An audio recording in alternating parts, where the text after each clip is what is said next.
नमस्कार दोस्तों, मैं आपके सेहत का दोस्त doctor Arvind Srivastava, Shivam homeopathy and research centre Mau से। दोस्तों, आज हम जानेंगे कि डायबिटीज़ मेलाइटस यानी मधुमेह बीमारी क्या होता है, जिसे हम चिनिया रोग या शुगर की बीमारी कहते हैं।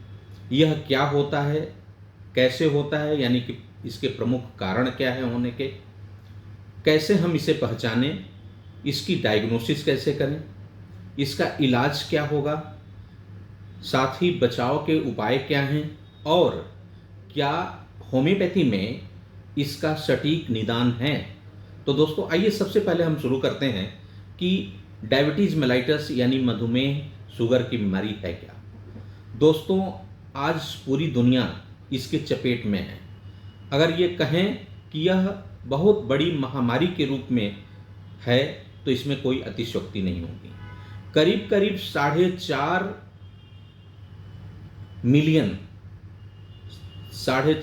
मिलियन लोग इससे पीड़ित हैं। दोस्तों, अगर अपने भारत की बात करें तो लगभग 140 मिलियन लोग इससे पीड़ित हैं और आने वाले कुछ ही सालों में ऐसा माना जा रहा है कि यह संख्या डबल से भी अधिक हो जाएगी। इसीलिए भारत को डायबिटीज़ की राजधानी, मधुमेह की राजधानी कहा जाने लगा।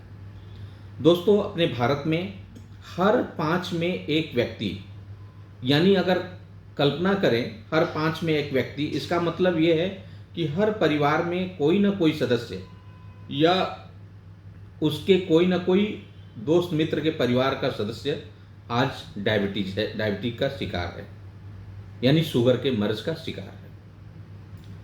दोस्तों, यह बीमारी अपने आप में बहुत ऐसी बीमारी है जो काफ़ी जानलेवा भी हो सकती है।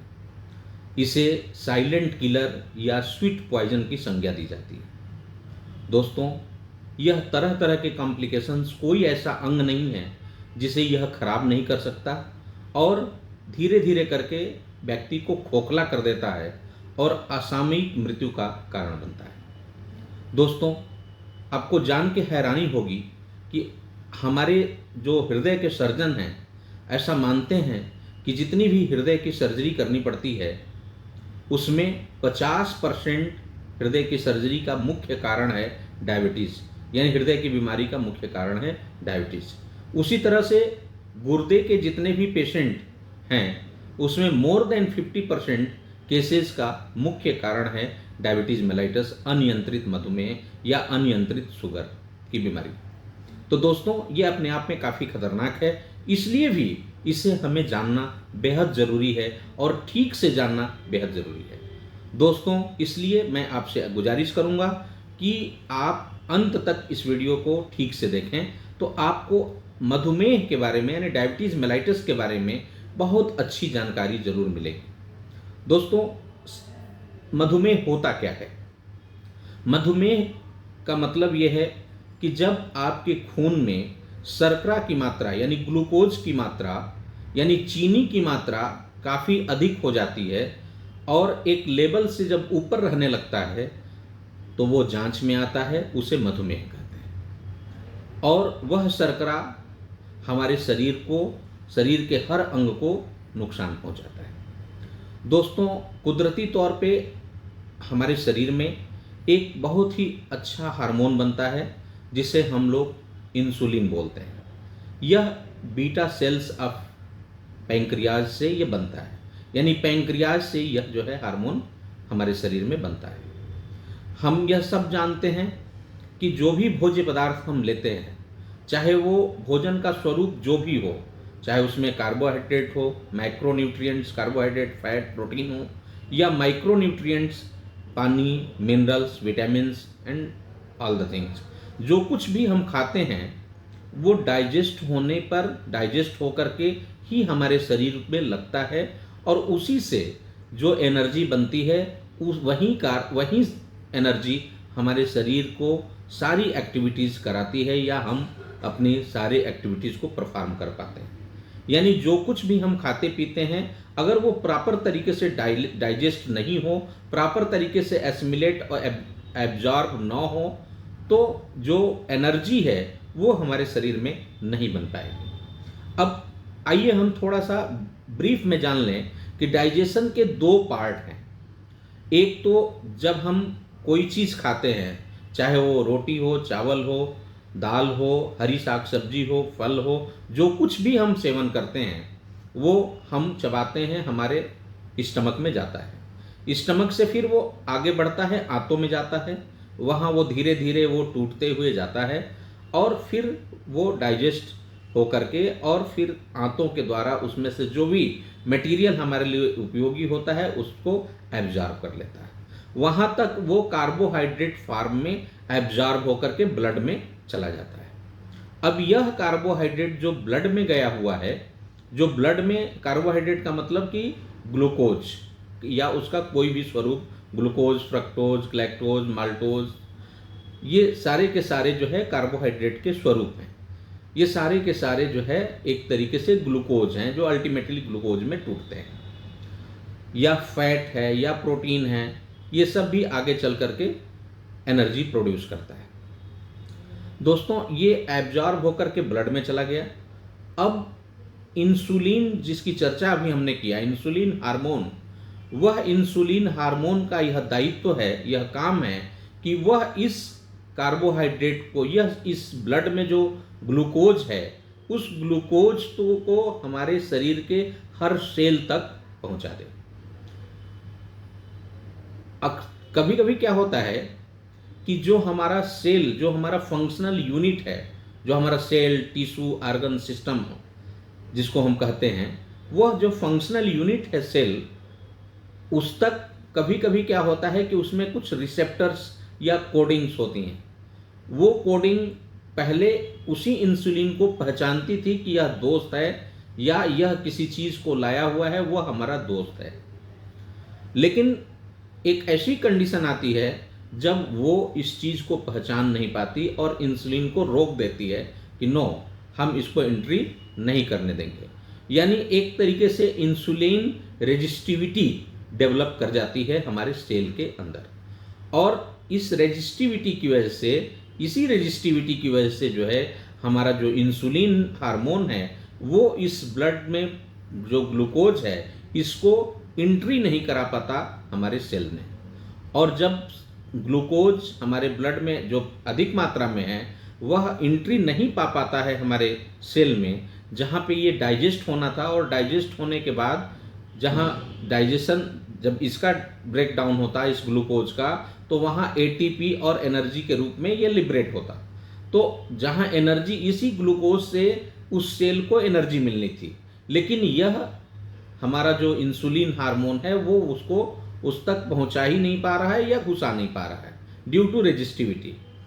और इस तरह से ब्लड में ग्लूकोज की मात्रा तो पर्याप्त है, लेकिन सेल में ग्लूकोज की मात्रा ठीक से नहीं पहुंच पा रही है या ऑलमोस्ट नहीं पहुंच पाई। और ऐसे में हमारे जो सेल हैं उनको भोजन पानी प्रॉपर तरीके से नहीं मिल पा रहा है या वो एनर्जी नहीं बना पा रहा है। अब जब हमारा सेल एनर्जी नहीं बना पाता तो उसे कहीं ना कहीं से ग्लूकोज चाहिए, कहीं ना कहीं से उसको भोजन चाहिए। तो एक निगेटिव फीडबैक मैकेनिज्म जाता है ब्रेन को कि ग्लूकोज पर्याप्त मात्रा में सेल को नहीं मिल पा रहा है, एनर्जी नहीं बन पा रही। ऐसे में फिर इस निगेटिव फीडबैक की वजह से हमारा पैंक्रियाज पर्याप्त मात्रा में और ज़्यादा मात्रा में इंसुलिन सिक्रीट करने लगता है। इंसुलिन की मात्रा बढ़ती है। अब एक ऐसी स्थिति आती है जब हमारे खून में इंसुलिन की मात्रा भी पर्याप्त होती है, अधिक होती है, और ग्लूकोज की भी लेवल अधिक होता है। दोनों अधिक होता है, बावजूद इसके पर्याप्त मात्रा में हमारे सेल तक जो है ग्लूकोज नहीं पहुंच पाता, और फिर वो ग्लूकोज डाइजेस्ट होकर के एनर्जी में कन्वर्ट नहीं हो पाता, और फिर सेल कमज़ोर पड़ने लगता है और शरीर में थकान, कमजोरी और इस तरह से चीज़ें लगने लगती हैं। दोस्तों, यही है डायबिटीज़ मेलाइटस का मुख्य, डायबिटीज़ मेलाइटस का जो कारण है वो यही। अब होने के कारण क्या है डायबिटीज़ मेलाइटस के? तो जो होने के प्रमुख कारण हैं उसमें है, पहला वो है आपका ओवरवेट होना, बहुत ज़्यादा मोटापा। अगर बहुत ज़्यादा मोटापा है विशेष रूप से अगर बेली फैट जिसको कह सकते हैं, जो बहुत ही नोटोरियस होता है, अगर है ज़्यादा फैट है शरीर में, बहुत ज़्यादा मोटापा है, बीएमआई जो बहुत ज़्यादा है, तो वो कहीं ना कहीं सेल को रेसिस्ट करने में मदद करता है। दूसरा जो कारण है वो है हेरिडिटरी। अगर परिवार में किसी को है तो होने की संभावना मोर देन 60% आपको है और शुगर आपको हो सकता है। तीसरा कारण है over eating habit. Over eating, अगर आप आवश्यकता से ज़्यादा खाते हैं तो भी आपको इस तरह की चीज़ें हो सकती है। पांचवा कारण है सेडेंट्री लाइफ या सेडेंट्री, एकदम आराम तलब जीवन व्यतीत करते हैं। अगर आप फिजिकल एक्टिविटी नहीं करते हैं, आराम तलब जीवन व्यतीत करते हैं, तो आपको होने का चांस, होने का खतरा ज़्यादा है। इसके अतिरिक्त अगर आप हाइपरटेंशन के पेशेंट हैं, अगर आपको हाई ब्लड प्रेशर रहता है, तो आपको खतरा ज़्यादा है। स्ट्रेस यानी तनाव, यह भी एक बहुत बड़ा कारण है शुगर होने का। इसके अलावा कुछ हद तक कभी कभी कुछ दवाएं, अगर आप स्टेरॉयड का इस्तेमाल कर रहे हैं, आपको अस्थमा है, स्किन ट्रबल है, गुर्दे की खराबी की बीमारी है या अन्यत्र कोई इस तरह की बीमारी है, तो आपको अनचाहे भी आपको इस तरह की दवाओं का इस्तेमाल करना पड़ता है, और जो आगे चल करके आप डायबिटीज का खतरा क्रिएट कर सकता है या डायबिटीज़ पैदा कर सकता है। खान पान अनियमित दिनचर्या, junk food, fast food, fatty fried food, ice cream, cold drink, अगर इन सब, कॉफ़ी, चाय, अगर इन सब चीज़ों का इस्तेमाल बहुत ज़्यादा करते हैं तो भी शुगर होने का खतरा ज़्यादा है। दोस्तों, अब सवाल उठता है कि हम कैसे इसे पहचानें। जो इसका मुख्य लक्षण होता है वो होता है मुंह सूखना, प्यास बार बार लगना, बहुत ज़्यादा प्यास लगना, बार बार पेशाब लगना, भूख बहुत लगना, इसके साथ साथ थकान बहुत महसूस होना, आँखों से धुंधला दिखाई देना या कम दिखाई देना, कमजोरी महसूस करना, कुछ काम करने का मन न करना, इस तरह के लक्षण शुरुआती लक्षण होते हैं। ये खास तौर पे लक्षण दिखाई देता है। इसके साथ साथ कहीं कट पिट जाए तो जल्दी हील न होना, कोई जख्म बन गया, कोई घाव हो गया तो जल्दी भरना नहीं, तो इस तरह के लक्षण दिखाई देते हैं। और ये ये लक्षण होते हैं, अगर इस तरह के लक्षण दिखाई दें तो ये समझ लीजिए कि यह शुगर की बीमारी का द्योतक हो सकता है और आपको जांच की आवश्यकता है। अब सवाल उठता है कि क्या जांच कराएं। तो जांच में बहुत सिंपल है। एक तो ब्लड शुगर फास्टिंग हम लोग टेस्ट करते हैं, जो सुबह खाली पेट होता है। उसका जो रेंज होता है वो होता है 70 से 110। ये 70 से 110 के बीच में आना चाहिए।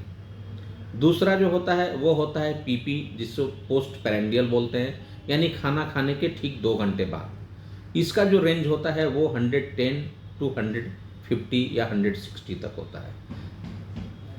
तीसरा होता है वो होता है, उसको हम लोग बोलते हैं ब्लड शुगर रैंडम।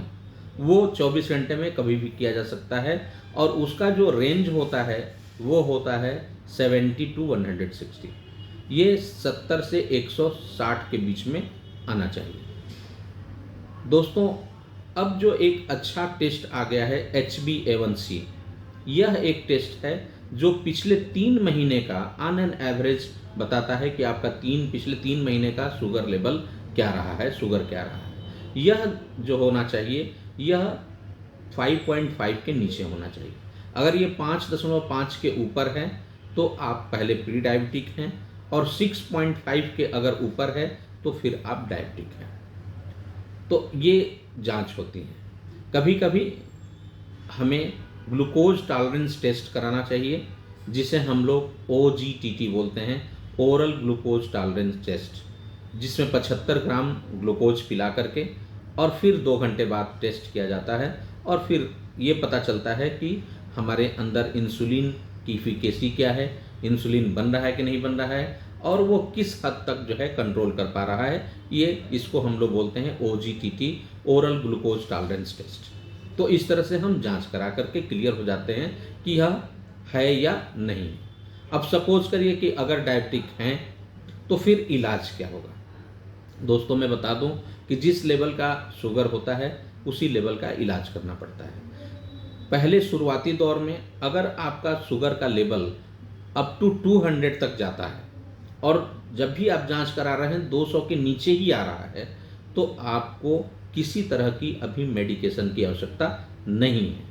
यह माना जाएगा कि आप अभी प्री डायबिटिक स्टेज में हैं और प्री डायबिटिक स्टेज में आप अगर चाहें तो अपने शुगर को कंट्रोल कर सकते हैं बिना किसी मेडिसिन से। वो क्या करना होगा आगे हम बताएंगे। लेकिन अगर मोर देन 200 है तो फिर आपको दवा की ज़रूरत है। इसमें आप एलोपैथिक दवा ले सकते हैं, आप प्रेफर कर सकते हैं आयुर्वेदिक दवा को, और बीइंग ए होम्योपैथिक एक्सपर्ट मैं आपको बताना चाहूँगा कि इसके लिए होम्योपैथिक दवा भी बहुत कारगर है और होम्योपैथिक दवाओं से भी शुगर को काफ़ी हद तक कंट्रोल किया जा सकता है या कुछ केसेज में जड़ से दूर भी किया जा सकता है। जैसे अगर शुगर किसी को स्ट्रेस और एंजाइटी की वजह से है या कुछ इस तरह की चीज़ों की वजह से है, जिसे दूर किया जा सकता है, जड़ से दूर किया जा सकता है। लेकिन अगर लंबे दिनों से आ रहा है और लंबे दिनों से है तो फिर संभव नहीं है। अब आइए दोस्तों हम जानते हैं कि शुगर कितने प्रकार के होते हैं, शुगर डायबिटीज मेलाइटस कितने प्रकार का होता है। दोस्तों आमतौर पे इसको हम 3 कैटेगरी में कैटेगराइज करते हैं। सबसे पहली जो कैटेगरी होती है वो होती है type 1 diabetes mellitus. Type 1 diabetes mellitus आमतौर पे ये बच्चों के अंदर होती है और बिलो 20 ईयर्स एज माना जाता है, बच्चे या अप टू 20 ईयर्स का एज। इसका जो मुख्य कारण होता है वो होता है हेरिडिटरी, और दूसरा जो मुख्य कारण होता है वो होता है इसमें पैंक्रियाज जो है, पैंक्रियाज से इंसुलिन फॉर्म नहीं हो पाता और इंसुलिन बन ही नहीं पाता है या पर्याप्त मात्रा में नहीं बन पाता, रूडिमेंट्री होता है उसका बीटा सेल, और जिसकी वजह से यह इंसुलिन डिपेंडेंट डायबिटीज मेलाइटस होता है। जो कुछ भी व्यक्ति खाता है, जो कुछ बच्चा खाता है और उसमें जो भी ग्लूकोज बनता है उसको इंसुलिन चूंकि उपलब्ध ही नहीं है या बहुत ही कम मात्रा में उपलब्ध है, इसलिए वो डाइजेस्ट नहीं हो पाता, सेल तक ठीक से प्रॉपर तरीके से नहीं पहुंच पाता है और नहीं पहुंचने पाने की वजह से वह सीधे सीधे इंसुलिन पे डिपेंड करता है। और इसीलिए टाइप 1 को इंसुलिन डिपेंडेंट IDDM भी बोलते हैं, इंसुलिन डिपेंडेंट डायबिटीज मेलाइटस। यह सिर्फ और सिर्फ इंसुलिन से ही कंट्रोल हो सकता है, इसमें सीधे सीधे इंसुलिन हार्मोन का इंजेक्शन लेना पड़ता है। यह अच्छी बात यह है कि यह बहुत ज़्यादा नहीं होता, ये करीब करीब 5%, जितना भी डायबिटीज़ है 100 में 5% के आसपास ये होता है। 100 केसेज में करीब करीब 5% ये होता है या उससे भी कम होता है। दूसरा जो वैरायटी है जो सबसे ज़्यादा होता है, कॉमनेस्ट है, and that is more than 90%, that is the type 2 diabetes mellitus. Type 2 diabetes mellitus जिसका हमने कारण बताया hereditary, obesity, sedentary habit and उल्टा सीधा खान पान, अनियमित अनियंत्रित जीवन शैली, तो ये जो है टाइप 2 होता है जिसकी हम लोग ज़्यादा तौर पे केसेस भी मिलते हैं और ज़्यादा तौर पे हम चर्चा भी करते हैं।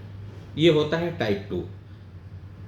तीसरा जो होता है दोस्तों वो होता है जेस्टेशनल डायबिटीज मेलाइटस, जो प्रेगनेंसी के दरमियान देखने को मिलता है। आमतौर पे प्रेगनेंसी के दरमियान 3 हफ्ते से 24 हफ्ते के बीच में यह देखने को मिलता है, और अगर प्रेगनेंसी के दौरान शुगर बढ़ता है उसे हम लोग जेस्टेशनल डायबिटीज मेलाइटस कहते हैं। इसमें ज़्यादा चांस यही होता है कि आफ्टर डिलीवरी हमें इसको रेगुलर मॉनिटरिंग करना चाहिए कि कहीं डायबिटीज कहीं लगातार बने तो नहीं रह गया, और ज़्यादा चांसेस ये होते हैं कि आगे चल करके उस पेशेंट को डायबिटीज हो, इसलिए उसे प्रिकॉशन सारे बताना चाहिए। तो ये होता है जेस्टेशनल। और कुछ रेयर टाइप के होते हैं, that may be medicinal, that may be accidental, that may be surgical, ये सब सारे कुछ होते हैं, but it is mostly it is very rare and it is about up to 1%। तो इसलिए जो मुख्य होता है वो टाइप 2 है, फिर टाइप 1 और तीसरा है जेस्टेशनल। अब दोस्तों हम बात करते हैं कि इससे बचाव के उपाय क्या हैं। बचाव के उपाय में मैं यही बताऊंगा कि बचने का जो तरीका है, जो कारण है, जैसे अगर ओबेसिटी है, वजन बहुत ज़्यादा है, तो वजन को नियंत्रित करना। वज़न क्यों ज़्यादा है? या तो आप बहुत ज़्यादा ओवर ईटिंग करते हैं, या तो आप अपने खान पान में बहुत ज़्यादा मीट मछली ये सब चीज़ों का इस्तेमाल करते हैं, नॉनवेज का इस्तेमाल करते हैं, बहुत ऑयली फ्राइड फूड खाते हैं, ऑयली फैटी फ्राइड फूड खाते हैं, जंक फूड, फास्ट फूड, इन सब चीज़ों का सेवन करते हैं, तो आपको इन सब चीज़ों से मुक्ति लेनी पड़ेगी या इसे काफ़ी हद तक कम करना पड़ेगा। आपको जंक फूड, फास्ट फूड, चाय, कॉफ़ी, तली भुनी चीज़ें, ज़्यादा तेल की वाली चीज़ें, इन सब चीज़ों को छोड़ करके और सादा भोजन साथ के तरफ बढ़ना चाहिए। दूसरा, रेगुलर एक्सरसाइज करना चाहिए। कुछ नहीं तो 45 से 50 मिनट, 40 से 45 मिनट फास्ट वॉकिंग अगर आप करते हैं और हफ्ते में 5 दिन कम से कम करते हैं, तो काफ़ी हद तक आप अपने वजन को भी नियंत्रित कर सकते हैं, अपने शुगर को भी नियंत्रित कर सकते हैं, ब्लड प्रेशर को नियंत्रित कर सकते हैं और अनेकों बीमारियों से आप बच सकते हैं। तो आपको रेगुलर एक्सरसाइज, योग, प्राणायाम और वॉकिंग, इस तरह जॉगिंग, या अगर आपका इंटरेस्ट है तो आप स्विमिंग कर सकते हैं, डांसिंग कर सकते हैं, ये सब चीज़ें कर सकते हैं। जो भी करना चाहें, आपको एक्टिविटीज़ अपनी बढ़ानी चाहिए और ये करना चाहिए। दोस्तों, मैं आपको बताना चाहूँगा कि खाने पीने में आपको पर्याप्त मात्रा में सब्जियों को बढ़ाना चाहिए। जो कुछ भी हम खाते हैं, जिसमें अगर हम चावल रोटी की बात करें तो चावल रोटी में 100 ग्राम में 70% कार्बोहाइड्रेट होता है, 70 से 80% कार्बोहाइड्रेट होता है। मक्के में तो 80 से 90% तक कार्बोहाइड्रेट होता है। दाल में लगभग 60% होता है। राजमा और मूंग और इन सब चीज़ों में भी 40 से 60% होता है। जितने फल हैं उसमें 5% से लेकर के और 20%, मैक्सिमम 20%, जैसे केला है, आम है, अंगूर है, इसमें जो है 15 से 20% आपको कार्बोहाइड्रेट मिलता है। लेकिन बाकी जो फल होते हैं उसमें 5% से 15% के आसपास होता है। सब्जियों में तो दोस्तों 0.5 to 5% होता है, 0.5 to 5% केवल होता है। इसलिए मैं आपको सलाह दूंगा कि आप अगर डायबिटिक हैं, नहीं हैं तो भी, अगर आप हाइपरटेंशन हैं, डायबिटिक हैं, ओवरवेट हैं, ओबेसिटीज़ हैं या कोई भी बीमारी नहीं है, तब भी आप अपनी थाली का मोर देन 50%, जो भी खाना खाते हैं उसमें 50% से ज़्यादा आपको दबा करके आपको हरी सब्जी खूब खानी चाहिए, फ्रूट्स खाना चाहिए, सलाद खाना चाहिए। यह अगर 50 से 60% की मात्रा इसकी रखते हैं तो निश्चित रूप से आप कई बीमारियों से आपका बचाव हो सकता है, क्योंकि इसमें फैट जीरो के बराबर है, प्रोटीन बहुत कम है, लेकिन कार्बोहाइड्रेट भी बहुत कम है। हाँ, अच्छे क्वालिटी का प्रोटीन भी लेना चाहिए, वो भी सेहत के लिए बहुत ज़रूरी होता है। तो इस तरह से आप अपने खान पान में परिवर्तन कर सकते हैं। चाय, कॉफ़ी, कोल्ड ड्रिंक, आइसक्रीम, ये सब तो बहुत ही खतरा है, स्वीट्स तो बहुत ही खतरनाक है। तो इन सब चीज़ों का सेवन बिल्कुल आपको कम कर देना चाहिए और फिजिकल एक्टिविटीज़ ज़रूर बढ़ाना चाहिए। अब दोस्तों आइए हम जानते हैं कि अगर यह कंट्रोल नहीं रहा तो क्या क्या कॉम्प्लिकेशंस हो सकते हैं, कितना खतरनाक हो सकता है। दोस्तों, अगर ये कंट्रोल नहीं रहा और अगर लंबे दिनों तक हमारा शुगर अनियंत्रित रहा, बढ़ा रहा, तो यह शरीर का कोई ऐसा अंग है ही नहीं है जिस पे ये नुकसान न पहुंचाए, जिसे ये परेशान न करे। आप समझ लो कि ब्लड में ग्लूकोज की मात्रा लगातार हाई बने रहना एक तरीके से चीनी की चाशनी है, जो शरीर के हर एक सेल तक पहुंच रही है, हर एक अंग तक पहुंच करके उसे चाशनी में बर्बाद कर रही है। तो इस तरह से हम चलते हैं बालों पे, बाल झड़ना, असामयिक बाल झड़ना, पकना, आँख की रोशनी बहुत तेज़ी से घटना, ब्लड विजन, आँख की रोशनी घटना, और यहाँ तक कि ब्लाइंड भी व्यक्ति हो सकता है।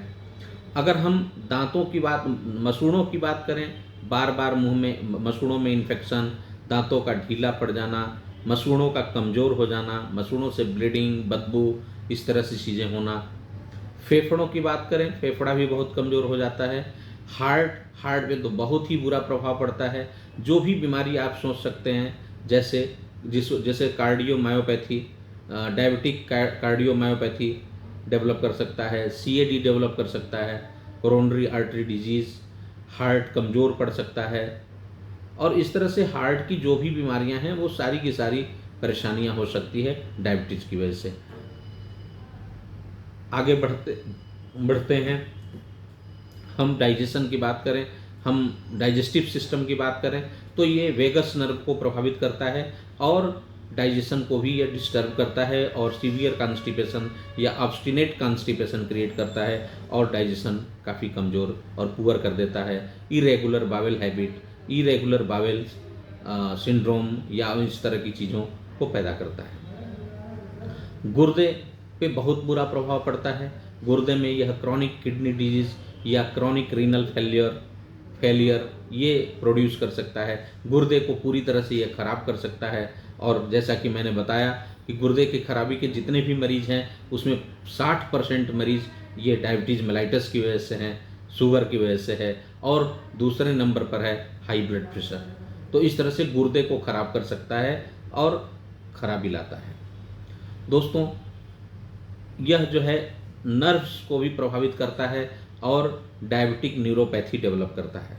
डायबिटिक न्यूरोपैथी की वजह से हाथ पैर में झुनझुनी रहना, सुन्नपन होना, कमज़ोर होना, ये सब चीज़ें जो है, जलन महसूस करना, तो हाथ पैरों में झिनझिनी, कमजोरी, जलन, क्रैम्प्स चढ़ना, दर्द महसूस करना, ये सब चीज़ें जो है ये इसकी वजह से हो सकता है। जॉइंट भी बहुत प्रभावित करता है और डायबिटिक आर्थ्रोपैथी डेवलप करता है और डायबिटिक आर्थराइटिस डेवलप करता है और जॉइंट को भी खराब करता है। इसी तरह से यह यूरिनरी सिस्टम पे भी इसका बहुत बुरा प्रभाव है और बार बार UTI होने का खतरा बढ़ जाता है।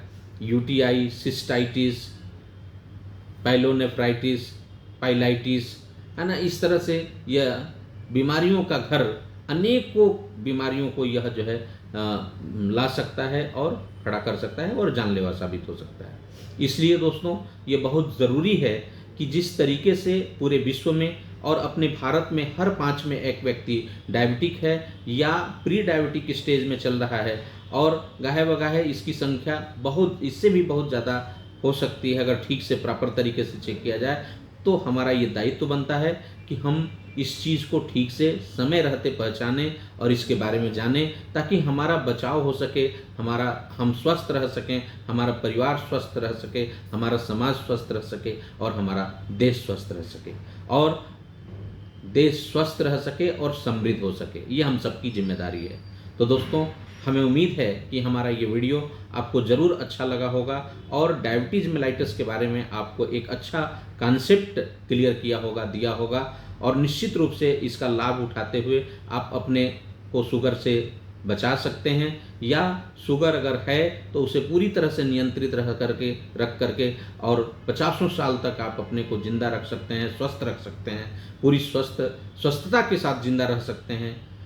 और मुझे विश्वास है कि अगर ये पसंद आया हो तो आप इसे ज़रूर लाइक करें, सब्सक्राइब करें, कमेंट्स करें और सबसे बड़ी बात, अपने दोस्तों, मित्रों और अन्य लोगों तक भी पहुंचाएं जिससे लोग लाभान्वित हो सकें और शुगर से बचाव हो सके, देश समृद्ध बन सके, देश स्वस्थ रह सके। बहुत बहुत धन्यवाद दोस्तों, नमस्कार।